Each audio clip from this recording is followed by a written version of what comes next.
Hi అండి, welcome to organic farming. మన ఆరోగ్యం మన చేతుల్లో. చూసారా మా కరివేపాకు చెట్టు ఎంత బాగా వస్తుందో. నేను దీనికి ఒక సీక్రెట్ చెప్తాను, మీరు కూడా ఫాలో అవ్వండి, ఓకేనా? ఏం లేదండి, ఈజీ పని, మన చేతిలో గలదే అది. మనం డబ్బులు పెట్టి కొనాల్సిన అవసరం లేదు, తేవాల్సిన అవసరం లేదు. ఇంట్లోనే మన వంటింట్లో మన చేతుల మీద మనం తయారు చేసుకునేది. Easy process. వారానికి ఒకసారి ఇస్తే చాలు. ఒక 20 రోజులకు ఒకసారి మన ఏర్ల కాడ మన చెట్టు కింద తవ్వటం పెడితే చాలు. ఇలాంటి పచ్చని నిగనిగా అంటూ వచ్చే చెట్టు మనకి వస్తుంది. చూసారా ఎంత బాగుందో. మళ్ళీ ఇంకొకటి ఏంటంటే, దీని కొమ్మలు అనేవి ఇరిచేయాలి. కొమ్మకి 2 కొమ్మలు వచ్చేస్తాయి, పుట్టుకొచ్చేస్తాయి. అలా కూడా చేయాలి. పూర్నింగ్ చేయాలంటారు కదా, అది పూర్నింగ్ చేయాలి.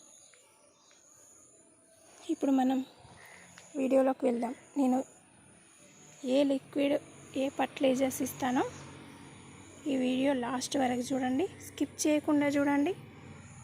నచ్చితే ఒక లైక్ ఇవ్వండి. మీ అమూల్యమైన లైక్ ఇంకొకరికి కూడా షేర్ చేస్తుంది. ఇలాంటి కరివేపాకు చెట్లు ఎలా పెంచుకోవాలో వాళ్ళకు కూడా తెలుస్తుంది కదా, అందుకనే లైక్ ఇవ్వండి. కొత్తగా ఎవరైనా నా ఛానల్ని చూసేది ఉంటే ప్లీజ్ సబ్స్క్రైబ్ చేసుకోండి. పక్కన బెల్ ఐకాన్ని క్లిక్ చేయండి. నేను పెట్టే ప్రతి వీడియో మీకు నోటిఫికేషన్ ద్వారా చేరుతుంది. ఇప్పుడు మనం వీడియోలోకి వెళ్దాం. ఈ చెట్టు కింద ఏ చెట్లు కూడా మొలవద్దు. ఆ చెట్టు బలం అనేది అవి తీసేసుకుంటాయి. అందుకనే ఇలా తవ్వటం పెట్టుకోవాలి. మనం చెట్టు మొదట్లో పెట్టుకుంటే ఏమవుతుందో అనుకునేరు. మళ్ళీ మట్టి మనం అంతా గుంజుతాం కదా,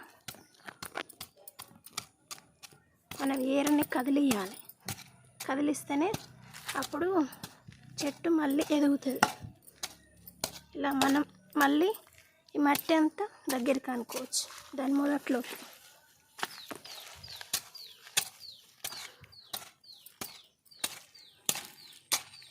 చూసారా, ఇంతే పని. నెలకొకసారి మన పశువుల ఎరువు ఇస్తే, ఎండింది డ్రైది పశువుల పెండ ఉంటుంది కదా, అది ఎండింది ఇస్తే సరిపోతుంది. చూడండి, దాన్ని మొత్తం తోటం పెట్టి మళ్ళీ దగ్గరికన్నా అయిపోయింది. ఇప్పుడు మనం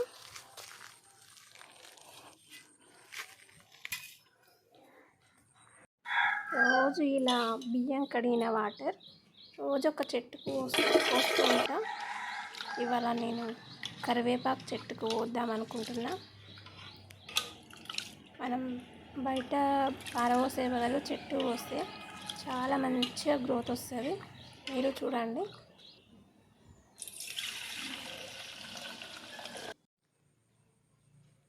ఇవి బియ్యం కడిగిన వాటర్. ఇవి 10 రోజులకు ఒకసారి ఇస్తే చాలు మన చెట్టుకి.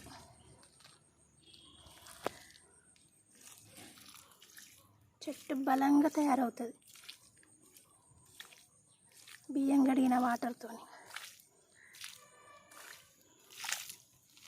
ఇంతే అండి. మన బియ్యం కడిగిన వాటర్ అంటే ఈజీయే కదా. మనం బయట పారపోసుకునే బదులు చెట్టుకి ఇస్తే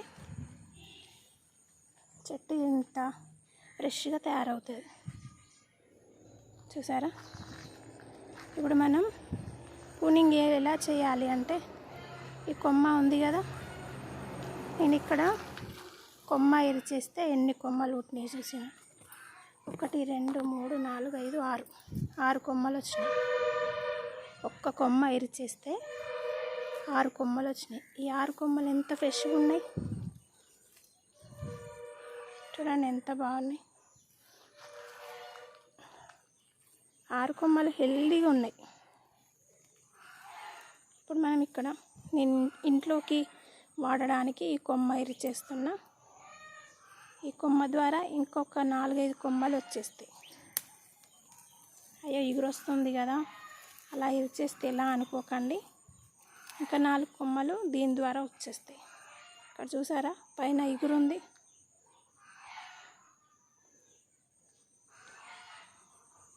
ఏమి కాదు, ఇక్కడ ఒక 4 కొమ్మలు వచ్చేస్తాయి మళ్ళీ. ఇదండి మా కరివేపాకు చెట్టు సీక్రెట్.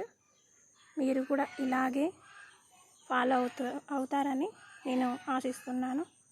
మనకి కరివేపాకు అంటే, కళ్యామాకు అంటే రోజు కూరలో వాడుకుంటాం కదా, హెల్త్కి చాలా మంచిది. ఇలా మనం ఈ కొమ్మలు వచ్చేసిన తర్వాత ఈ కొమ్మలు ఇలా ఇరిచేసుకొని పొడి కూడా చేసి పెట్టుకోవచ్చు, కరివేపాకు పొడి. మళ్ళీ ఆ కరివేపాకు పొడి అయిపోతూనే ఈ కొమ్మలు వచ్చేస్తాయి మళ్ళీ. ఇలా రోజు కూరలో, చారులో అన్నిట్లో వేసుకోవచ్చు, పొడి తయారు చేసుకోవచ్చు. ఇది కంటికి ఒంటికి చాలా మంచిది. పొడిలాగా తయారు చేసుకుంటే మాత్రం మన కడుపులోకి ఈజీగా వెళ్తుంది. జుట్టుకు కూడా ఆరోగ్యమే ఈ కరివేపాకు అనేది. ఓకేనా? ఇదండి కరివేపాకు చెట్టు పెరుగుదల, మనకి ఆరోగ్యానికి సంబంధించింది విషయాలు. ఇలాంటి మరిన్ని వీడియోల కోసం మన ఛానల్ని ఫాలో అవుతూ ఉండండి. ప్లీజ్ లైక్, షేర్, సబ్స్క్రైబ్ చేయండి. మరొక మంచి వీడియోలో కలుద్దాం. అంతవరకు సెలవు మరి. ధన్యవాదములు. లైక్ కొట్టడం మాత్రం మర్చిపోకండి, ఎందుకంటే ఈ వీడియో ఇంకో కొంతమందికి షేర్ అవుతుంది కదా, వాళ్ళు కూడా ఇలాగే పెంచుకుంటారు కదా కరివేపాకు చెట్టుని. ఓకేనా? బాయ్.